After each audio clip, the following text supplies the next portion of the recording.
Frieren was one of the first anime I've ever watched, and it certainly is an incredibly meaningful piece of media for me, frankly. I mean, like, the subjects of grief and the discussions of grief and the experiences that Frieren goes on with that grief are truly very special to me. I have a deep love in my heart for Frieren. I'm sure you do too. It's very obvious how people feel about this, but I'll tell you what I love is Frieren's music. Today we're going to be checking out Frieren Beyond Journey's End Season 2 opening video, non-telop version. I don't know what that means. Lulu, Mrs. Green Apple. Let's dive in. Yeah, so it's beautiful, you know, and yeah, I have to stop a lot because of, you know, copyright and stuff. I love how right away we get that sound of reflection, and we get the sound of processing the life experiences that Frieren goes on. You hear how pulled back that is? You hear how thoughtful that is? Immediately, we get that sound of trying to come to conclusions about your life. You know, like, oh God, what does that mean? What should I say? Is this really what it's all about? This is complicated. You know, like there's an angst in it right away. See, and this sound is really like, it's interesting because this is really about processing grief and what it means to like hold you in the palm of your hand and then release you and continue to live and continue to find a purpose to move forward and move through life. That is a very unfortunate thing about grief. And obviously grief is a major tenet of Frieren, I think, obviously the journeying and stuff, of course, but grief is a major center point for Frieren's life, I believe.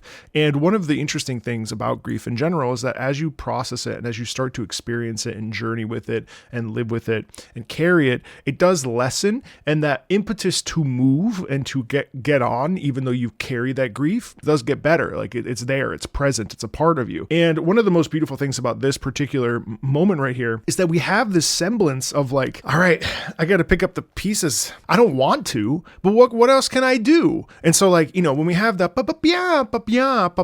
as we kick into this sort of higher gear momentum in the track, that's really saying, well, you know, what can I do? Well, I can't really do anything else, you know, like it's not ideal. Because it's bright, it's peppy, it's energetic. I love the little piano lip, because we hear it right before. And this is really like, I'm not going anywhere. It even says I can't go anywhere. And so I'm choosing to smile at the life that I used to have or the journey that I used to carry with me. But like, I'm still able to live now. But don't worry, I'm not going to leave you behind, even though you are in my memories and my spirit and my soul and my heart. I'm not going to move on without you. It's like a reassurance, but it's playful, which is very different than a lot of the soundscape that, especially in the openings. The energy is very different here. It's very playful. It's a little bit like tongue in cheek. It's a little bit like funny.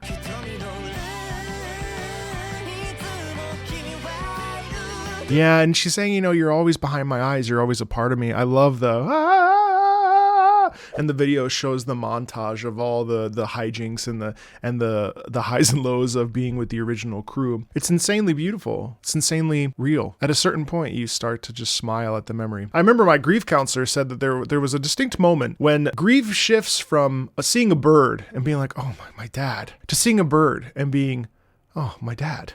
There's a big difference there. And this music is encouraging Frieren. It encourages like her mental state to embrace this terrible grief, and especially with the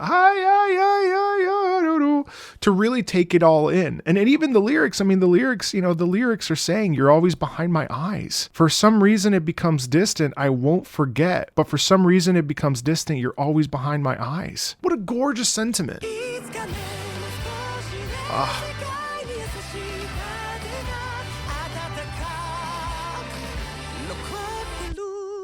Oh my God, the ending like that. Oh my God, it's so beautiful. It's so beautiful. I got goosebumps because then the footage shows Fern and Stark, and we get this new idea, and she's being supported and carried by her friends and these people that look after her. And like, she finally turns this corner and accepting like that her life has value and she has value, and everything it has meaning and in a place, and everything that came before reflects and is the reason for everything that's here now. It's so hard to enjoy life and to smile at all the good things that happen, even though you suffer and even though you lose people and even though people die, life can still be good.